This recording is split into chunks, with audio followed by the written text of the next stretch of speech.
అదేవిధంగా ఇంకా తెలంగాణ రాష్ట్రానికి వస్తే గత 5-6 రోజులుగా తెలంగాణను విపరీతమైన వర్షాలతో ముంచెత్తుతున్నాయి. ఈ వర్షాలు వస్తాయని ముందే తెలుసు. వాతావరణ శాఖ రాష్ట్ర కేంద్ర ప్రభుత్వాలను ముందస్తుగానే హెచ్చరించింది. కానీ తెలంగాణ రాష్ట్రంలో మొద్దు నిద్రపోతున్న కేసీఆర్ కూడికలు తీసివేతలతో రాజకీయాలలో ఏ రకంగా తన అధికారాన్ని నిలబెట్టుకోవాలో దానికి సంబంధించిన అంశాలలో సమీక్షలు చేసుకుంటూ మునిగి తేలుతున్నాడు తప్ప ఎక్కడ కూడా ఈ వరదలని వస్తున్న వరదలకి సహాయక చర్యలు ఏ రకంగా చేపట్టాలి, చనిపోతున్న వాళ్ళను, కొట్టుకుపోతున్న వాళ్ళను, కూలిపోతున్న ప్రాజెక్టులను, లేకపోతే తెగిపోతున్న రోడ్లను, అదేవిధంగా ప్రజలకు సహాయక చర్యలు ఏ రకంగా చేపట్టాలనో ముఖ్యమంత్రి గారు ఏమాత్రం సమీక్ష చేయలే. కాంగ్రెస్ పార్టీ తరఫున మేము విస్పష్టంగా ముఖ్యమంత్రి గారిని హెచ్చరిస్తూనే ఉన్నాం, లేఖలు రాస్తూనే ఉన్నాం. మేము స్పష్టంగా చెప్పినాం, ఎక్కడైతే ముఖ్యంగా కరీంనగర్, ఖమ్మం, నిజామాబాద్, ఆదిలాబాద్ ఈ ప్రాంతాలలో, వరంగల్ ఈ జిల్లాలలో ఏదైతే ప్రధానంగా ఈ వరద బాధిత జరిగిందో ఒక 20 నియోజకవర్గాలలో పూర్తి స్థాయిలో దీని ఎఫెక్ట్ ఉంది.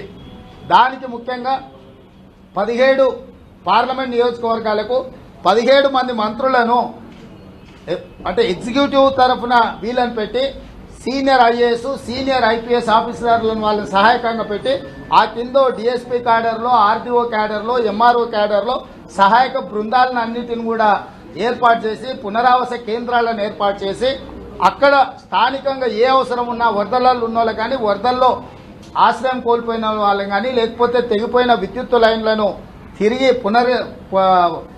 వాటిని తిరిగి నిర్వహించడానికి కానీ పంచాయతీరాజ్ శాఖ నుంచి, వైద్య శాఖ నుంచి సమన్వయ బృందాలను వేసుకొని వివిధ శాఖల ద్వారా సమన్వయం చేసుకొని ప్రజలకు అందుబాటులో ఉండి ప్రభుత్వం సహాయక చర్యలు చేపట్టమని చెప్పి ముఖ్యమంత్రి గారికి పదే సూచన చేసినాం. వారు ఈరోజు పెడచెవిన పెట్టడం వల్ల ఆదిలాబాద్ నుంచి మొదలు పెడితే ఖమ్మం జిల్లా వరకు గోదావరి పరివాహక ప్రాంతం మొత్తం జలమయం అయిపోయింది.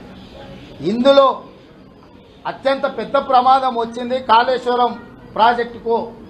ఇవాళ కాళేశ్వరం ప్రాజెక్టు నీట మునిగిపోయింది. ఇవాళ కాళేశ్వరంలో 3వ టీఎంసీ సంగతి దేవుడెరుగు. ఈరోజు కాళేశ్వరం ప్రాజెక్టు నీళ్లలో మునిగిపోవడం వల్ల ఇంకొక 3-4 సంవత్సరాలు కాళేశ్వరంలో నీళ్ళు ఎత్తలేని పరిస్థితి. మొత్తం లిఫ్టులు, పంపులు నీళ్లలో మునిగిపోయి ఎక్కడికక్కడ జలమయం అయిపోయినాయి.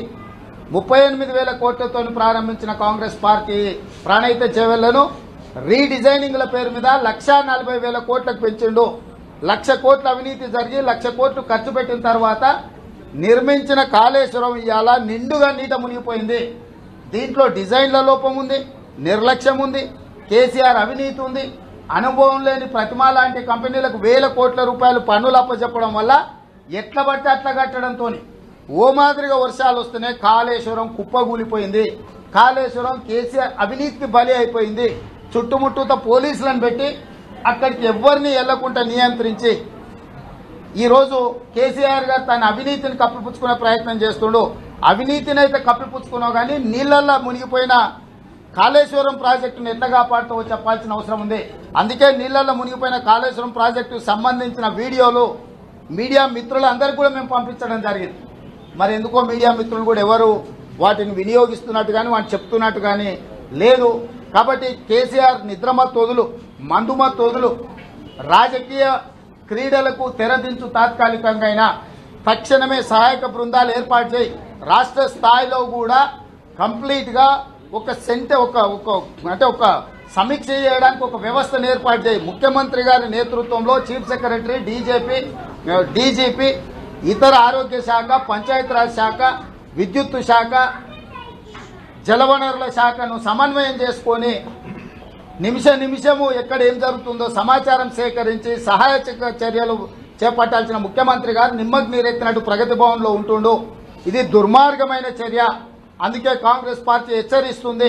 17 తారీఖు నుంచి క్షేత్రస్థాయిలో ఇప్పుడు ఇమ్మీడియట్ గా క్షేత్రస్థాయిలో వెళ్లడానికి ఆదిలాబాద్, నిజామాబాద్, కరీంనగర్, వరంగల్ అండ్ ఖమ్మం 5 జిల్లాలకు సంబంధించిన ముఖ్య నాయకులతోని 5 సహాయక బృందాలను కాంగ్రెస్ పార్టీ నియమించింది.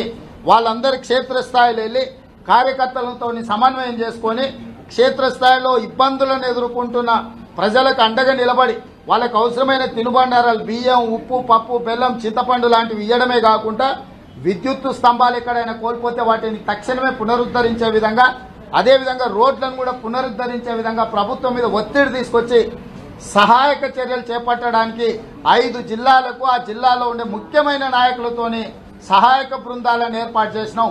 ఈ బృందాలన్నీ కూడా క్షేత్రస్థాయికి ఇప్పటికిప్పుడే క్షేత్రస్థాయిలో వాళ్ళు వెళ్ళి ప్రజలకు అందుబాటులో ఉంటారు. 17 తారీఖు నుంచి నేను కూడా వివిధ జిల్లాలలో ఈ వర్షం వల్ల నష్టపోయిన పంటల్ని కానీ లేకపోతే ఆ ప్రాంతాలను దెబ్బతిన్న ప్రాంతాలను పరిశీలించడానికి పిసిసి అధ్యక్షుడిగా నేను కూడా క్షేత్రస్థాయిలో పర్యటనకు వెళ్లడం జరుగుతుంది. కాబట్టి ఈరోజు ప్రభుత్వాన్ని మేము డిమాండ్ చేస్తున్నాం, వెంటనే దాదాపుగా 10-12 లక్షల ఎకరాలలో పంట నష్టం జరిగింది. కేంద్ర ప్రభుత్వానికి లేఖ రాయండి. కేంద్ర ప్రభుత్వం నుంచి కూడా డిజాస్టర్ మేనేజ్మెంట్ నుంచి బృందాలను పిలిపించి క్షేత్రస్థాయిలో పర్యటన చేసి ఎంత పంట నష్టం జరిగింది, ఎంత ఆర్థిక నష్టం జరిగింది, ఎంత కేంద్ర ప్రభుత్వం నుంచి సహాయం పొందాలో తక్షణమే నివేదికలు పంపించండి. వీటికి సంబంధించి కూడా రేపు ప్రధానమంత్రి గారికి, డిజాస్టర్ మేనేజ్మెంట్ మినిస్టర్ గారికి వీళ్ళందరికీ కూడా కాంగ్రెస్ పార్టీ తరఫున రిప్రజెంటేషన్ ఇవ్వడానికి ప్రయత్నం చేస్తాం. ఈ రోజు వాళ్లను అపాయింట్మెంట్ అడిగే ప్రయత్నం కూడా చేస్తున్నాము. నేను కిషన్ రెడ్డి గారిని భారతీయ జనతా పార్టీ పార్లమెంట్ సభ్యులకు కూడా విజ్ఞప్తి చేస్తున్నా, తక్షణమే ప్రధానమంత్రికి విజ్ఞప్తి చేయండి, ప్రధానమంత్రిని పర్యటనకు పిలవండి. మీ జాతీయ కార్యవర్గ సమావేశాల కోసం 3 రోజులు తెలంగాణలో వండింది తిన్నారు, మీకు కావలసినట్టు నాటకాలు వేసారు. అది మీ రాజకీయం. ఇవాళ తెలంగాణ ప్రజలు నిండా నీళ్లలో మునిగి అన్నమో రామచంద్రాన్ని అడుక్కునే పరిస్థితులు ఉన్నాయి. కాబట్టి తక్షణమే ప్రధానమంత్రి, కేంద్ర హోంశాఖ మంత్రి తెలంగాణ ప్రాంతంలో పర్యటనకు రావాలి, సహాయక బృందాలను ఏర్పాటు చేయాలి, జరిగిన నష్టాన్ని అంచనా వేసి తక్షణమే తెలంగాణ ప్రాంతానికి పూర్తి స్థాయిలో కేంద్ర ప్రభుత్వం సహాయక చర్యలు చేపట్టాలి. పంట కోల్పోయిన రైతులకు నష్టపరిహారం చెల్లించాలి. కొట్టుకుపోయిన రోడ్లు, బ్రిడ్జిలు, మునిగిపోయిన గ్రామాలకు, పేదలకు కూడా, ఇందులో నష్టపోయిన ఇండ్లు కూలిపోయిన వాళ్ళందరికీ కూడా కేంద్ర ప్రభుత్వం సహాయాన్ని అందించాల్సిందిగా కాంగ్రెస్ పార్టీ డిమాండ్ చేస్తుంది. రేపు ఈ సంబంధిత శాఖ మంత్రులకు మేము రిప్రజెంటేషన్స్ ఇచ్చి సహాయక బృందాలను పంపించాల్సిందిగా కాంగ్రెస్ పార్టీ డిమాండ్ చేస్తుంది. హాయ్ ఫ్రెండ్స్, మా టుడే టుమారో యూట్యూబ్ ఛానల్ చూస్తున్నందుకు చాలా థ్యాంక్స్. మరిన్ని లేటెస్ట్ వీడియోస్ కోసం వెంటనే సబ్స్క్రైబ్ చేయండి. అలాగే ఈ బెల్ ని కూడా రింగ్ చేసేయండి. మా నోటిఫికేషన్స్ అన్ని మీ మొబైల్లో వస్తాయి. అలాగే మా వీడియోస్ మీకు నచ్చితే లైక్ చేయండి, షేర్ చేయండి, నచ్చకపోతే కామెంట్ చేయండి.